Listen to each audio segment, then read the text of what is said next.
I'm Andy Conte, Director of the Center for Media Innovation at Point Park University in downtown Pittsburgh.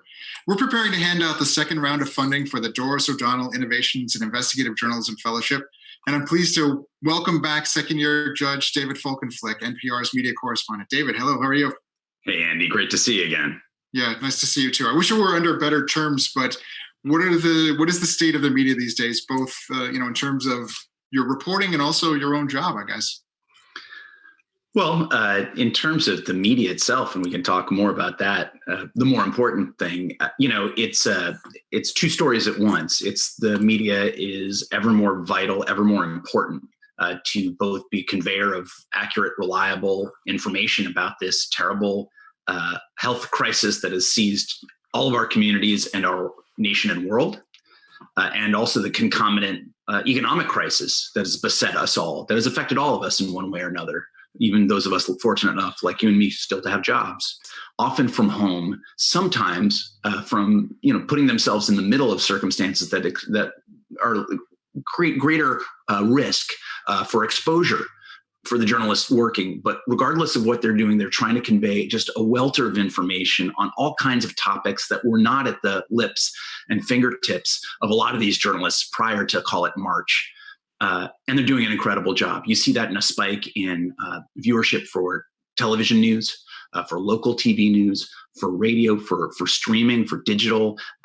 Online audiences have shot up. And at the same time, the media is not immune from what is experienced by the people in the communities they cover. And therefore, they are hit hard by this as well. And times are tough in the news business. You and I have talked about this a number of times, Andy, but times are tough in the news business before any of this occurred. What exactly has happened on the financial side that's caused the suffering? Well, look, for journalists who are still employed, that's a great thing. But, at a lot of let's start with newspapers, a lot of major newspaper companies prior to this crisis, many of them had not seen raises in years. And I don't mean bonuses. I don't mean merit raises. I mean, even inflationary raises. A cost of living just hadn't happened 3, 4, 5, 6 years. That'll erode your paycheck. Many of them are taking unpaid furloughs on a number. Gannett, they are for the next, I think, 3 or 4 months, taking 1 week out of every 4 off, unpaid, not working. Well, that's like a 23%, 25% pay cut. That's a huge hit. You're seeing a lot of those things. Why is that the case? Well, the case is this. That rate increase in readership for newspapers is occurring almost exclusively digitally.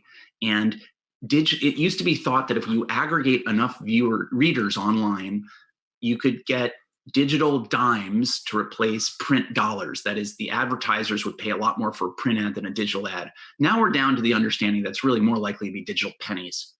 What is it about this fellowship that brought you back for a second round, and what do you think it can contribute to investigative reporting for local journalists?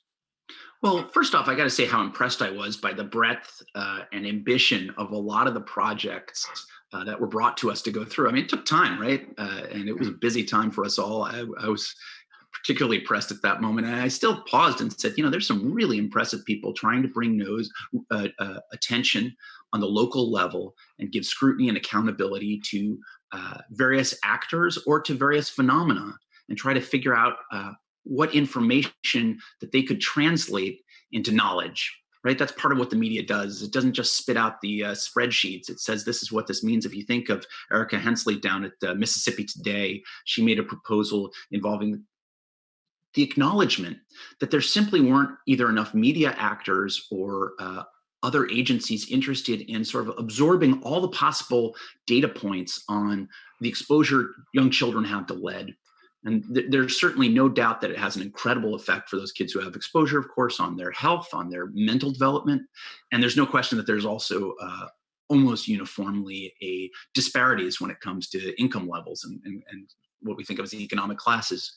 And she wanted to bring that to light in a way that could help policymakers make better choices and think harder about the issue, and also give Mississippians, if I said that correctly, the information and the knowledge to have influence on what they wanted to occur. Any advice for people who might be thinking about applying this year? It can seem intimidating. It can seem overwhelming to try to take on a project of this scope. But, what would you recommend they do as they look around their communities? Be ambitious and be focused. think of things that will have significant impact that can help change lives or outlooks or the way the community thinks about something, or bring something to light that hasn't been successfully surfaced or dissected or analyzed. Think about something meaningful and consequential, but don't think that you have to take on the entire world.